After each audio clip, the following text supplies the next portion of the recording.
네, 오늘 또 예배에 나오신 모든 성도님들을 위해 유튜브 영상으로 예배에 참여하는 모든 분들을 위해 우리 하나님의 크신 은혜와 평강이 함께하는 복된 시간 되시기 바랍니다. 특별히 믿는 자들에게는 믿음이 더욱 굳건해지기를 바라고, 믿음을 갖지 못했거나 방황하고 있는 그런 사람들에게는 믿음을 갖고 방황이 멈춰질 수 있는 그런 은혜가 임하는 시간이 되기를 바랍니다. 제가 3주간에 걸쳐 카나다를 갔는데, 사실은 쉬러 갔습니다. 쉬러 갔었는데 그쪽에서 하루도 못 쉬고 이런저런 많은 일정을 수하게 됐습니다. 여러 교회에서 집회를 인도하게 됐고요.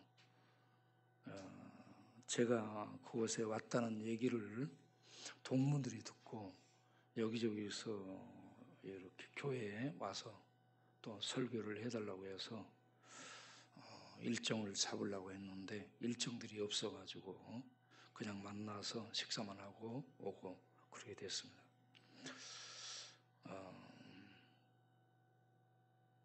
제가 특별히 이제 4일 동안 집회를 한 교회는 밴쿠버 그 목사회 회장님으로 수고하는 교회에서 4일 동안 집회를 하게 됐는데 교인들은 얼마 안 됩니다. 60-70명 정도 되는 것 같아요. 그런데 목사님이 많이 울었다고 그렇습니다. 그 목사님이 저를 선택한 이유, 친구들 중에 박사도 여러 명 있고 특별한 사람들도 많은데 목사님을 선정한 이유, 그것은 제가 얘기를 듣고 보니 목사님은 성령의 사람이라 느껴져서 목사님을 선택을 했다라고 얘기합니다. 그래서 제가 4일 동안 거기서 설교를 했는데 그들에게 돈 내라는 얘기를 안 했어요. 돈 내라, 우리가 하니까 도와주라 이런 얘기 안 하는데 자기네들이 헌금을 거두어서 준 게 4,500불 정도 됩니다. 그럼 우리 돈으로 하면 450만 원 정도 되는데 이 얘기들이 나오니까 조그만 교회에서 정말 크게 헌금한 거래요. 네. 그래 이 모양 저 모양으로 여기저기 이렇게 엮어지고 해서 제가 돈 1,000만 원 정도를 걷어가지고 오게 됐습니다. 그냥 저를 보면 돈 주고 싶은 마음이 생기는가 봐.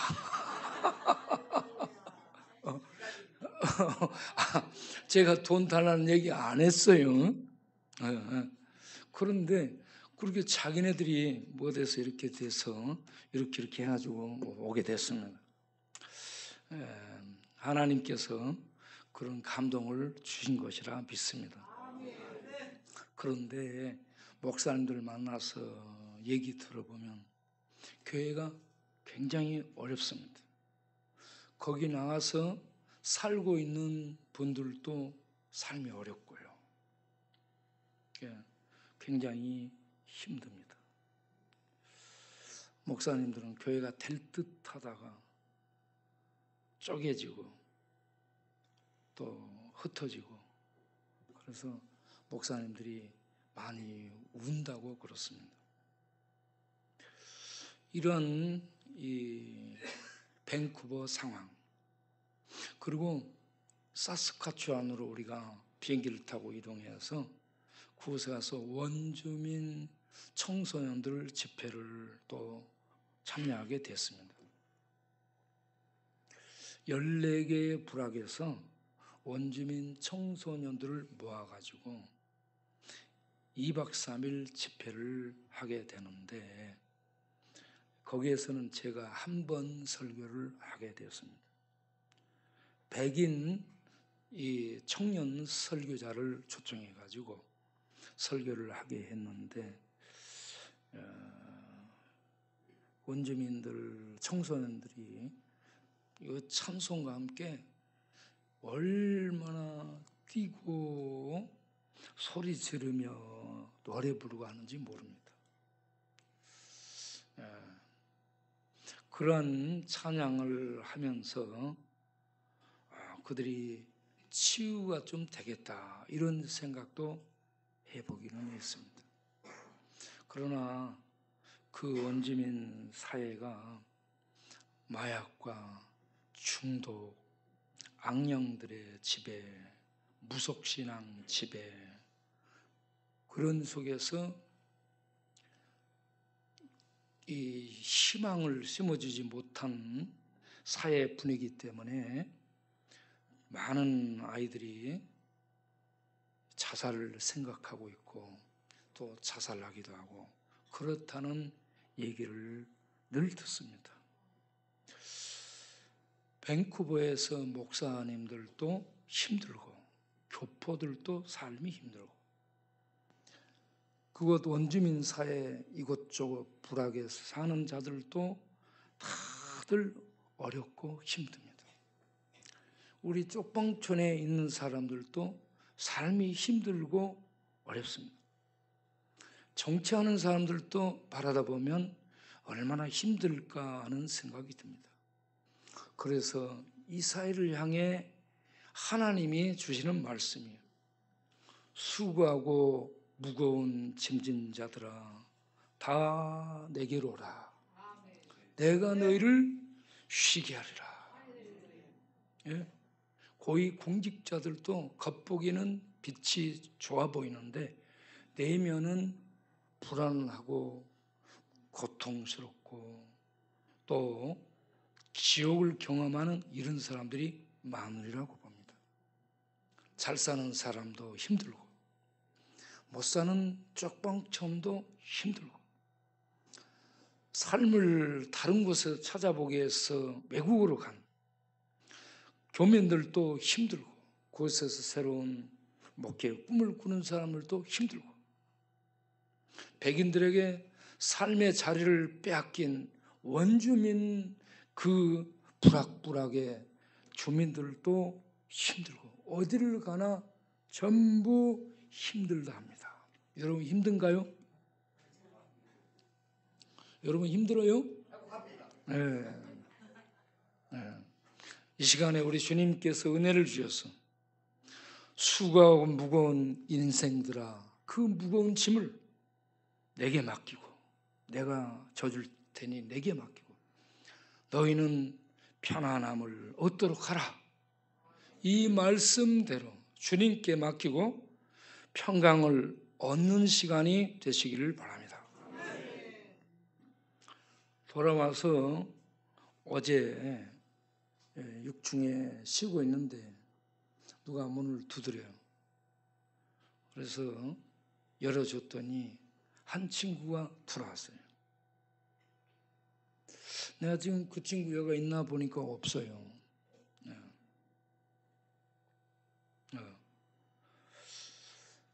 들어와가지고 이런저런 얘기를 했습니다.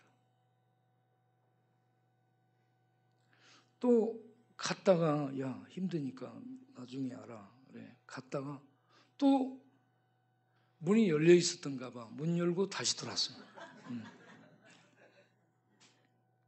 그래가지고 목사님 나는 어떻게 살아가야 될지 어디를 향해 가야 될지 목적도 없고 방향도 못 잡겠고 도대체 길을 못 찾겠습니다. 그리고 술 냄새를 팍팍 풍기고 동원 참치를 본 것 같아요. 동원 참치가 술 마시면 문을 열고 와서 으르렁거리면서 참치 어디 있어요? 그 참치 하는 얘기가 늘 그래요. 목사님, 나 같은 변태를 왜 태어나게 했습니까? 네? 여러분, 자기 자신이 왜 태어나게 되었는지, 왜 살고 있는지 알고 있어요? 알고 있는가요?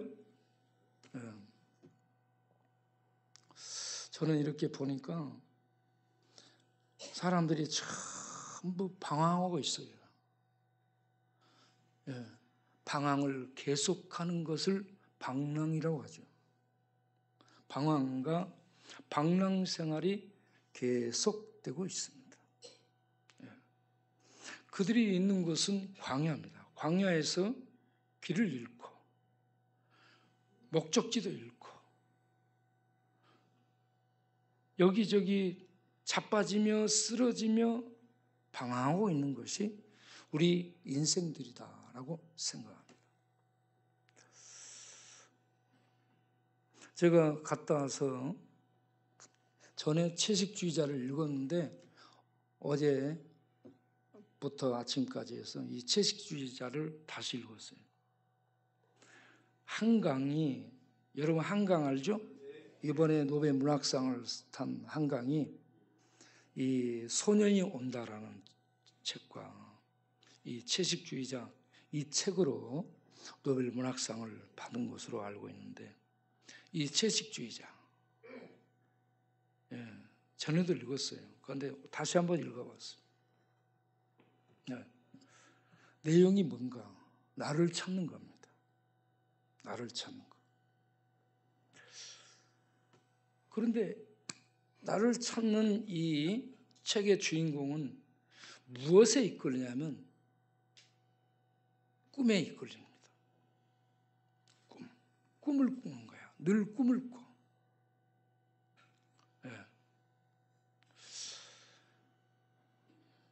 꿈을 꾸고 나서 육식, 고기 먹는 것을 거부하기 시작합니다. 전에는 채식주의자한테 전화 왔나?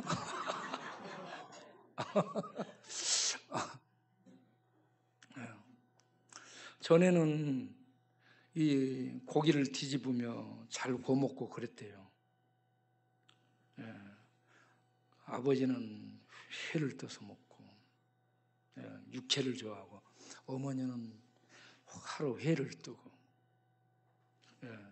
동생들도 닭을 토막 내서 이와 같이 닭도리탕을 할 줄 아는 이런 집안 아이였는데, 이 꿈을 꾸고 나서 고기 먹는 것을 거부하기 시작합니다. 그래서 난리가 났어요. 몸이 말라가니까. 가족들이 전부 동원돼서 먹여보려 해도 안 먹습니다. 그리고 계속 남편하고 얘기하는 게 꿈을 꿨어라는 얘기입니다. 꿈을 꿨는데 그 꿈이 이런 숲속을 지나가서 푸죽과 이 꺼적대기로 만들어 놓은 헛간 비슷한 곳인데, 그 속으로 들어가서 보니 거기에 쭉 걸려있는 고기들, 그 고기들 속으로 들어가면서 피투성이 되고 고기를 먹기도 하고 그렇게 하는데, 핵심이 뭐냐면 고기 때문이 아니고 얼굴이라고 얘기를 합니다. 고기들은 살점들이 먹고 소화돼서 없어져 버렸는데, 그 고기의 생명인 어떤 얼굴들이 자기 가슴에 탁 걸려 있답니다.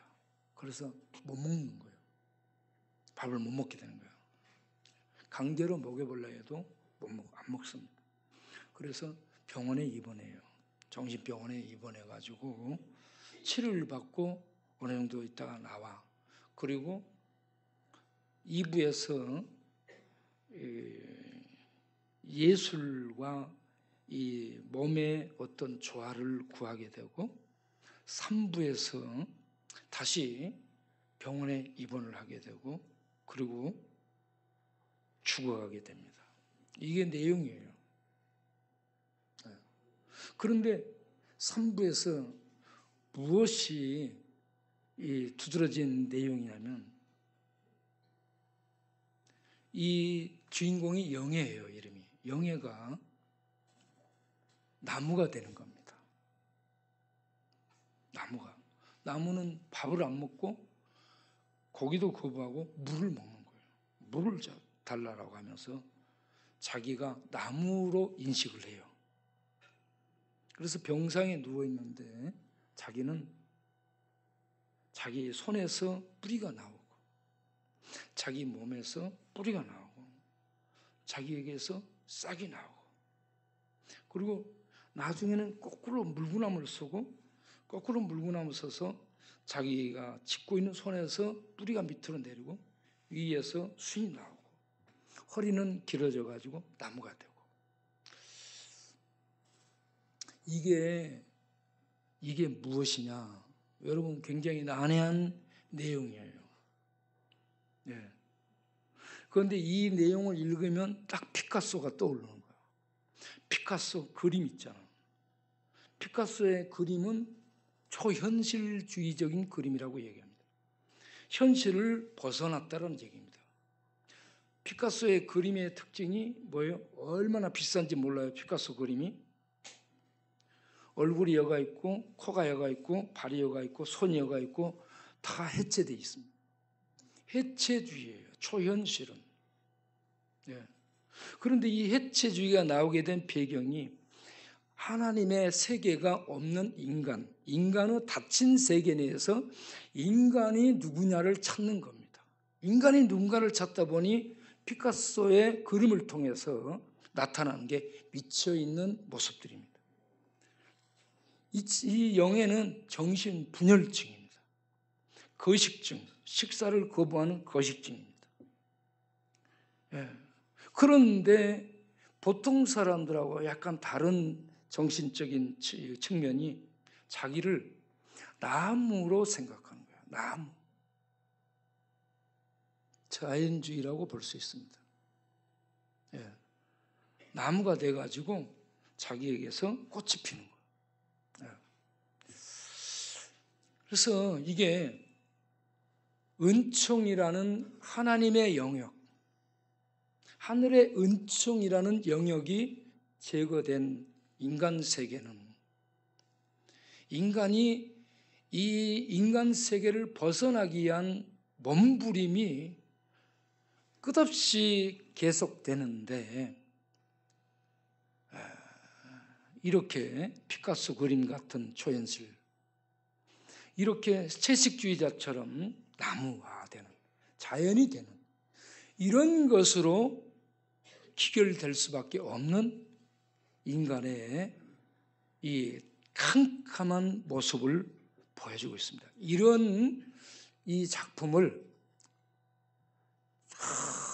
극찬하고 있는 것을 보면서 저는 인간 세계의 눈이 얼마나 캄캄하고 어두운가 하는 것을 보면서 이런 문학상, 이게요 어떤 최고의 상이 아무것도 아니라는 것을 우리가 알아야 되는 겁니다.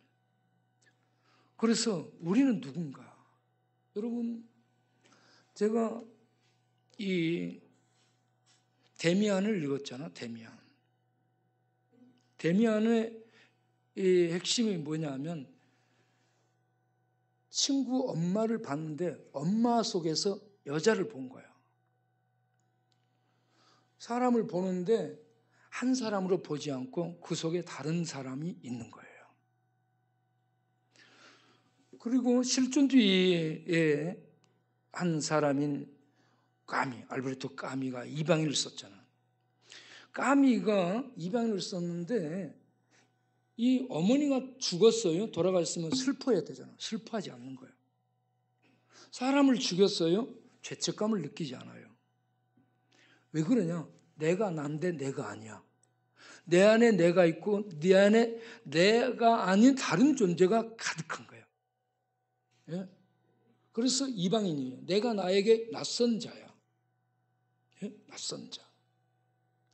인간은 이렇게 하나님을 떠난 이 경계선 이 아래에서 나를 찾는 몸부림을 치는데 나를 발견하지 못하는 겁니다. 예. 2차 대전 후에 쓰게 된 이 태양은 다시 떠오른다. 누가 썼어요? 예명이. 예. 우리 오인 주사님이 아는 것 굉장히 많아요. 예. 그게 뭐예요? 여러분 읽어보면 한심스러워요. 태양은 다시 떠오른다 읽어보면 한심스러워. 내용이 없어요. 젊은이들이요 왔다 갔다 방황하고 돌아다녀요. 전부 여기 가서 먹고 놀고 여기 가서 먹고 춤추고 여기 가서 전부 이 내용이에요. 그러니까 지성으로 교육을 받으면 인간 세계를 새롭게 할 수 있다라는 꿈을 가졌는데 1, 2차 세계대전을 통해 이 인간 세계의 꿈이 파괴돼 버린 거예요. 그래서 길을 잃어버린 세대. 길을 잃어버리니까 젊은이들이 술 마시고 먹고 마시고 놀고 이쪽 가서 먹고 마시고 놀고 왔다 갔다. 이런 상황을 묘사하면서 그래도 태양은 다시 떠오른다. 이런 세상이지만 희망이 있다 하는 얘기입니다. 그래서 우리 인간을 볼 수 있도록 해준 게 문학작품이 아니에요.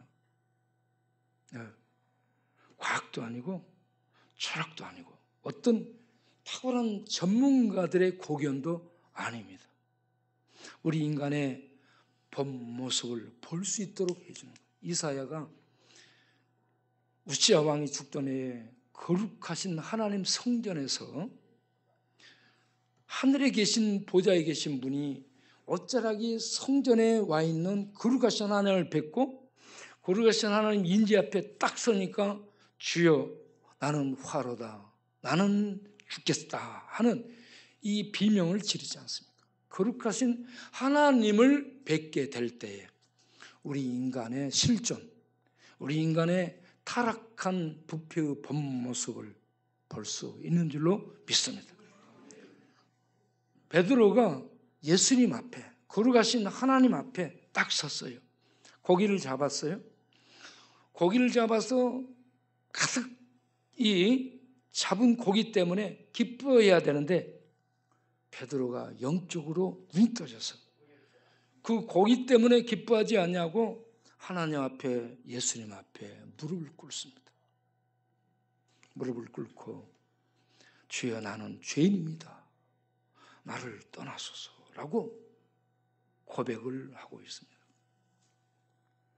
여러분 하나님 없는 세계, 인간 세계에서 이와 같이 나를 찾기 위해서 과학적 도움, 철학적 도움, 문학적 도움, 어떤 이 영매의 도움, 무당들의 도움 이런 것들을 통해서 우리 자신을 찾으려면 찾을 길이 없고 볼 수가 없습니다. 거룩하신 하나님 빛 앞에 하나님 말씀 앞에 나를 세워서 보게 되면 본성이 부패하고 더러운 내 자신을 볼 수 있을 줄로 믿습니다. 그래서 루터가 거룩하신 하나님 앞에서 늘 자기는 진노 아래 심판 아래 있는 존재라는 이러한 두려움에 사로잡혀 있었습니다. 그렇다가 로마서 1장 16절 17절 말씀 복음에는 하나님의 의가 나타나서 믿음으로 믿음에 이르게 하나니 기록된 바 나의 의인은 믿음으로 말미암아 살리라. 이 말씀이 빛으로 다가옴으로 말미암아 하나님의 의인 예수 그리스도를 받아 죄의 심판의 불안과 두려움에서 벗어나게 됩니다. 여러분 그 뒤를 이은 종교개혁자 칼빈이 하나님의 말씀을 자기가 번역한 하나님의 말씀 에베소서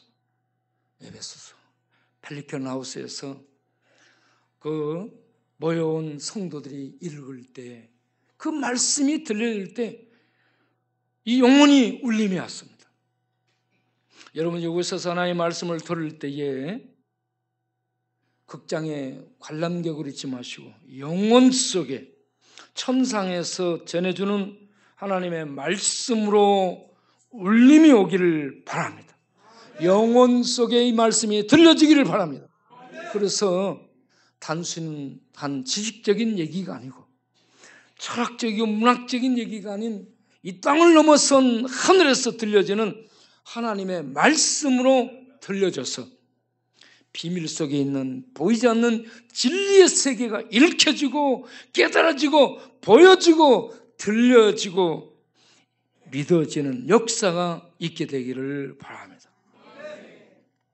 그래서 칼빈이 그 말씀이 들려지면서 하나님의 말씀을 집에 가서 읽을 때에 자기 자신을 어떻게 봤어요? 더러운 오물을 뒤집어 쓰고 있는 풀결하기 짝이 없는 오물이 뭐예요? 똥간에 있는 더러운 그 오물들을 뒤집어 쓰고 있는 그야말로 더럽고 불결한 자신을 보게 된 겁니다.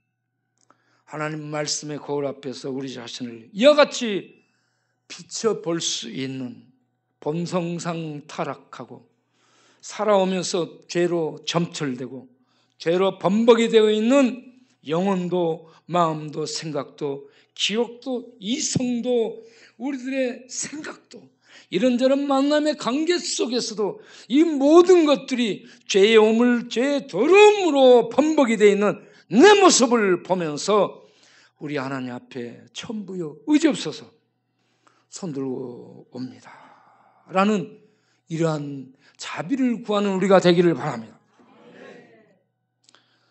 이 뒤를 이은 웨슬리가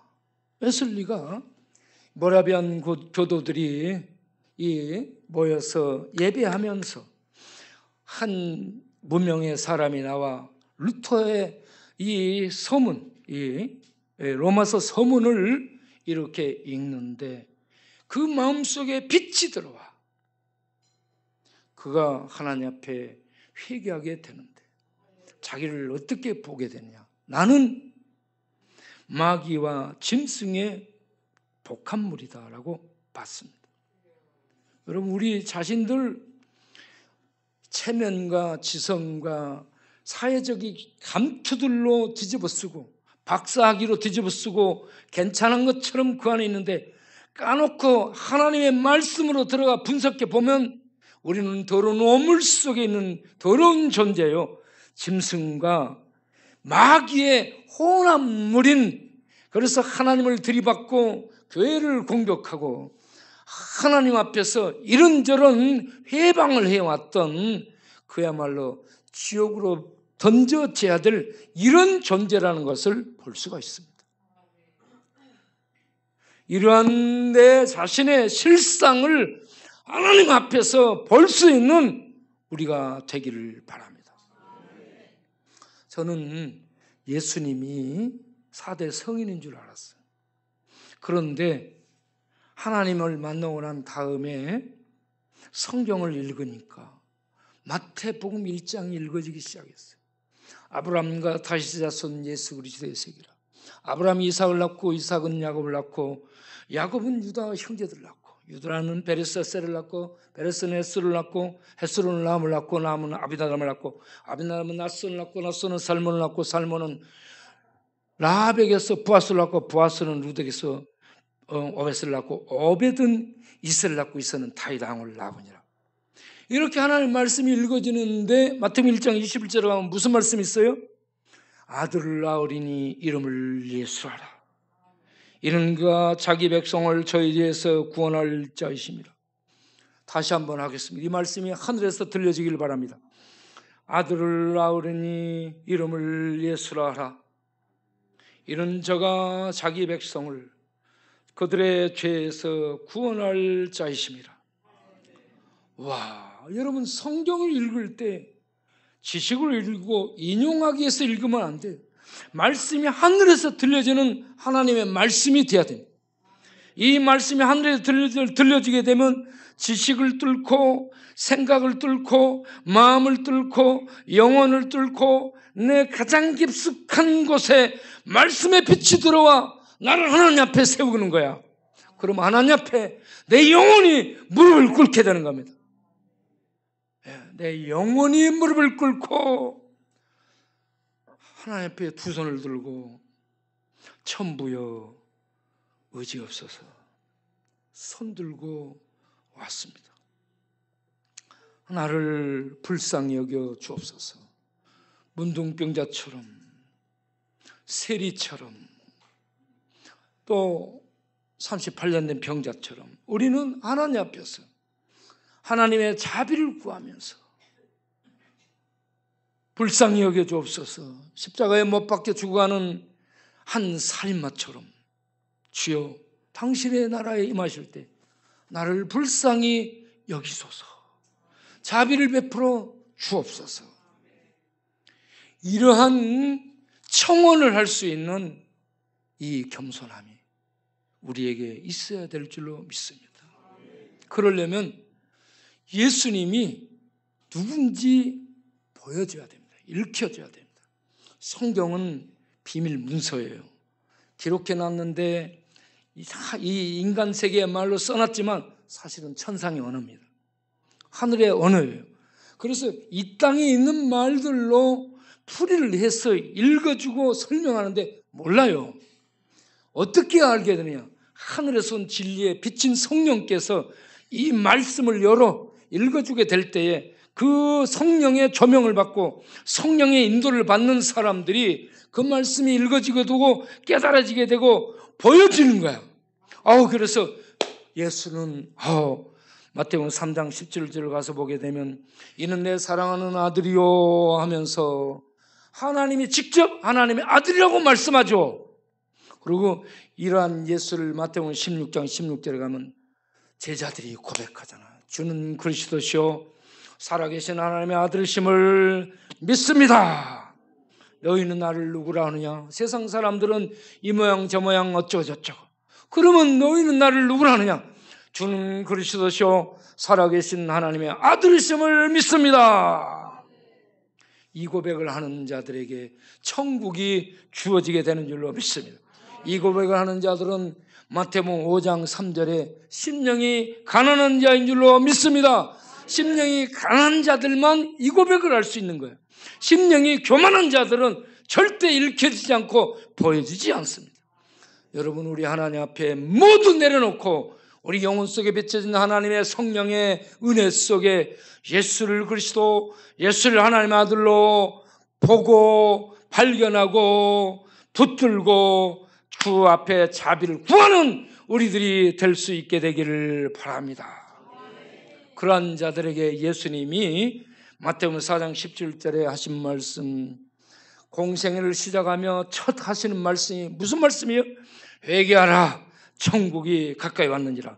이 말씀은 회개하라 죄인들아, 내가 천국을 가지고 온 왕이다. 내가 천국의 왕이다. 내가 천국을 가지고 왔다. 이 땅을 넘어선 이 땅에 들어와 있는 하나님 나라를 왕이신 예수님이 가지고 오셨다는 얘기입니다. 여러분 모두 다 예수를 그리스도로 하나님의 아들로 믿어서 예수님이 가지고 오신 하나님 나라 천국 생명을 얻는 복된 분들이 되시길 바랍니다. 그런데 이 예수를 그리스도 하나님의 아들로 알려면 비밀이 읽혀져야 되잖아요.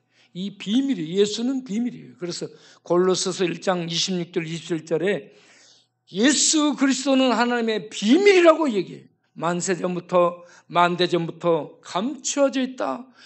태고 이전에 모든 사람들에게 감춰져 있다는 얘기입니다. 이 비밀이신 예수는 그 무엇으로도 인간의 어떤 노력으로도 모르는 겁니다. 그렇기 때문에 사람들이 겨우 생각이 되는 것이 칼 마르크스는 인간은 자본에 의해서 움직인다. 프로이드는 인간은 욕동에 의해서 움직인다. 쇼펜하우어는 인간은 의지에 의해서 움직인다. 니체는 인간은 권력에 의해서 움직인다. 이런 식으로 얘기를 하고 있는 겁니다. 다들 맞는 얘기지만 그러나 우리 예수 믿는 자들은 이런 것들에 지배를 받아서는 아니 되고 천국의 왕의 인도를 받고 왕이 버리신 하나님 말씀의 인도를 받고 살아가는 자들이 되어야 될 줄로 믿습니다. 이렇게 천국 생명을 얻은 자가 외치는 말이 오늘 읽은 시편 57편 7절에 하나님이여 내 마음이 확정되었고 확실하게 고정됐다 이 말입니다. 내 마음이 세상 돈에 고정된 게 아니고 권력에 고정된 게 아니고 세상 쾌락에 고정된 게 아니고 내 마음이 하나님께 고정되었습니다. 묶여졌습니다. 이 시간에 여러분의 마음이 인간의 가장 중심이 마음이요. 마음에서 모든 것이 나와요. 이 마음이 하나님께 묶여지기를 바랍니다. 고정되기를 바랍니다. 그래서 세상 사람들은 권력에 의해서, 돈에 의해서, 쾌락에 의해서, 세상 가치관에 의해서 움직이는데 우리는 하늘의 인도를 받고 하늘의 빛의 인도를 받고 진리의 말씀의 인도를 받고 하늘을 향해 살아가는 목적지가 있는 나아가는 방향을 가진 자들이 될 수 있게 되기를 바랍니다. 삶의 방향을 잃어버리고 목적도 없이 배회하고 방황하고 방랑하는 자들은 왜 그러냐? 이 하나님을 만나지 못한 겁니다. 이 하나님을 만나지 못하면 청와대에 있고 용화대에 있어도 방황하는 거예요. 삼성 재벌이 돼가지고 회장 자리에 앉아있는데도 불안하고 방황하는 거예요. 예? 그런데 이 예수를 만나고 이 비밀을 갖고 그 세계 하나님의 나라를 바라보며 하늘에서 보내준 하나님의 빛의 말씀, 주의 말씀은 내 발의 등이여 내 길에 빛이 나이다. 말씀의 인도를 받는 자들은 쪽방에 있어도 사바다 망했어도 이 말씀의 인도를 받으며 모든 상황을 발 아래 밟으면서 나아가는 하늘 사람이 되어 있는 줄로 믿습니다. 그래서 우리가 예수를 믿고 깨어나서 이제는 세상 것들에 휘둘리고 왔다 갔다 흔들리고 그럴 것이 아니라 하나님께 내 마음이 하늘에 확실하게 고정된 채로 이제는 하나님의 영광을 위해서 남은 생애를 살아갈 수 있도록 깨어나는 우리가 되기를 바랍니다. 그래서 8절에 뭐라고 얘기해요? 내 영광아 깰지어다 라고 얘기합니다. 이 영광이라는 단어는 영혼이라는 단어하고 같은 겁니다. 그래서 내 영광아, 세상 영광아 깨어나라. 세상 내 성공아 깨어나라. 세상 내 정신아 깨어나라. 세상 내 생각아 깨어나라. 세상 어떤 꿈꾸고 있던 꿈들아 깨어나라. 예? 세상 것들이 깨어나길 바랍니다. 그리고 잠자던 내 영혼이 깨어나서 하나님의 나라를 바라보며 빛의 세계, 생명의 세계, 진리의 세계, 불변의 세계를 향해 그곳에서 보내신 하나님의 빛의 말씀, 말씀이 우리 안에서 기도를 통해 말씀이 선포될 때 이 말씀은 지식이 아니고 빛의 말씀이에요. 그래서 이 말씀이 빛의 검이 돼서 하나님의 능력을 발휘하며 이 땅을 지배하며 마귀의 세력들을 파괴하며 살아갈 수 있도록 우리를 능력 있게 세우게 될 줄로 믿습니다. 그래서 내 영광아 깨어나라. 내 성공아 깨어나라. 내 명예야 깨어나라. 내 꿈아, 세상 꿈아, 내 헛된 꿈아, 내 이 땅에 있는 것들아 깨어나라. 깨어나기를 바랍니다. 깨어나기를 바랍니다. 깨어나세요. 하나님의 빛들이, 하나님의 진리가 영혼을 만져, 생각을 만져, 정신세계를 만져, 꿈의 세계를 만져 깨어나기를 바랍니다. 그렇지 않으면, 깨어나지 않으면 우리는 문화 속에, 좋은 환경 속에, 초문명 속에, 초과학적 이런 도움을 받으면서 계속 방황하는 거예요. 계속 방랑하는 거예요. 계속 헤매고 돌아다니는 거예요. 그리고 어디가 길이냐 못 찾겠다 그러면서 돌아다니는 거예요. 우리 모두 깨어나서 하나님 나라가 우리의 최종 목적지가 되기를 바랍니다. 우리는 빌립보서 3장 20절 말씀처럼 우리의 시민권은 하늘에 있다. 우리가 갈 곳은 하나님 나라라는 얘기입니다. 그곳에서 보내주신 하나님 말씀, 마태복음 4장 4절에 사람이 떡으로만 사는 것이 아니요 하나님의 입으로부터 나오는 모든 말씀으로 산다. 우리는 하나님의 말씀을 먹고 하나님의 말씀을 생수처럼 마시면서 하나님의 말씀을 등불이 인도해 주는 빛으로 삼고 살아가는 하늘에 속한 자들이 됐습니다. 이 땅에 속한 자들은 채식주의자가 돼요. 피카소의 그림에 나온 초현실주의자가 되는 거예요. 니체처럼 짜라투스라는 이렇게 말했다면서 권력에 의지하는 그런 권력을 추종하는 인간이 되는 거예요. 네? 네. 그거 전부 헛된 것입니다. 권력 잡아도 헛된 것이에요. 물질 잡아도 다 놓고 가. 명예, 권력, 쾌락 다 놓고 가. 다 헛된 바람이에요. 헛된 것 잡으려고, 잡히지 않는 헛된 것 잡으려고 맴돌고 헤매지 마시고 영원한 진리, 하나님 나라, 하나님의 말씀, 하나님의 세계를 붙들고 그 하나님의 말씀의 인도를 받아서 날마다 빛 가운데서 살아가는 우리 모두 되기를 바랍니다. 그래서 내 영광이 깨어나, 내 꿈이 깨어나, 내가 가지고 있던 비파, 수금, 악기, 내게 있는 모든 재능들이 깨어나 하나님의 영광을 위해서 사용하면서 뭐라고 얘기해? 내가 만민 중에서 주께 감사하며 온 세상 가운데서 주께 감사하다는 겁니다. 감사하는 것은 아들을 보내 인자와 진리, 시편 57편 3절에 하나님이 인자와 진리를 보낸 데 있습니다. 인자와 진리가 예수예요. 인자와 진리, 예수님을 이 요한복음 1장 14절을 보면 말씀이 육신에 우리 가운데 거하시며 우리가 그 영광을 보니 하나님의 영광이 하나님의 아들의 영광이요 은혜와 진리가 충만하더라. 은혜와 진리로 표현된 이 예수를 하나님이 보내주셔서 우리를 죄 가운데서 구원하시는 겁니다. 예수를 통해 우리에게 인자와 진리의 말씀을 보내서 우리를 인도합니다. 이러한 은혜를 입은 하나님 백성이 되어 산다면 만민 중에서 내가 만민 중에서 주께 감사하며 만민 중에서 주께 감사하며 주님을 찬양하며 주님의 영광을 선포하여 하나님의 이름이 하늘 위에 온 세계의 온 만민 위에 그 하나님의 영광스러운 이름이 빛나도록 해드리는 우리의 삶의 여정이 돼야 될 줄 믿습니다.